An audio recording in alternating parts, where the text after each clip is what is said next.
Halo teman-teman Skriptura, selamat datang di seri Renungan Skriptura pada video kali ini. Pada pembahasan kali ini kita akan melihat bacaan teks yang terdapat di dalam Bilangan pasal yang ke-9 ayat yang ke-15 sampai yang ke-19. Sebuah bagian yang menceritakan bagaimana umat Israel itu dipimpin oleh Tuhan selama perjalanan mereka. Kita akan memperhatikan 3 kata kunci di dalam bahasa Ibrani dan merenungkan maknanya berupa refleksi singkat. Pada bacaan Bilangan ini menggambarkan tentang kehadiran Tuhan yang nyata melalui tanda yang dapat dilihat oleh seluruh umat. Di mana kata kunci yang pertama ada anan yang artinya awan. Kata awan dalam konteks ini itu bermakna menutupi kemah suci dan menjadi tanda kehadiran Tuhan. Awan tidak hanya menunjuk bahwa Tuhan hadir, tetapi juga bahwa Dia memimpin. Selama awan itu tinggal, umat pun tinggal. Kehadiran Tuhan menjadi penentu arah hidup umatnya. Kemudian yang ketiga ada ash yang artinya api. Pada waktu malam, awan itu tampak seperti api. Api menegaskan bahwa kehadiran Tuhan itu tidak terbatas oleh waktu. Siang dan malam, umat dapat melihat tanda penyertaan Tuhan.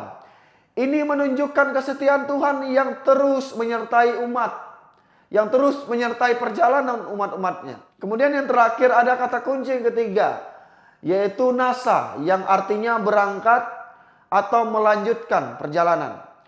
Kata ini itu dipakai untuk menjelaskan bahwa umat hanya dapat bergerak ketika awan itu terangkat. Perjalanan umat itu tidak ditentukan oleh keinginan sendiri, tetapi oleh tanda dari Tuhan. Taat itu menjadi kunci di dalam setiap langkah kehidupan umat. Nah, ketiga kata ini itu membentuk gambaran yang utuh. Tuhan hadir melalui awan dan api. Lalu umat menanggapi kehadiran itu dengan ketaatan di dalam bergerak dan berhenti. Nah, di dalam teks Bilangan pasal yang ke-9 ayat yang ke-15 sampai yang ke-19 itu menekankan bahwa hidup umat itu sepenuhnya bergantung pada tuntunan Tuhan. Teks ini juga itu menunjukkan bahwa menunggu sama pentingnya dengan berjalan. Ketika awan tidak bergerak, umat tinggal. Ketika awan terangkat, umat itu juga berangkat. Semua dilakukan seturut dengan perintah Tuhan. Tidak terburu-buru, tidak mendahului, dan tidak tertinggal. Nah, di dalam teks ini kita belajar bahwa hidup bersama Tuhan. Nah, di dalam teks ini kita belajar bahwa hidup bersama dengan Tuhan adalah hidup yang peka terhadap kehadirannya dan taat pada waktunya. Tuntunan Tuhan itu menjadi pusat keputusan umat, baik di dalam diam maupun di dalam melangkah.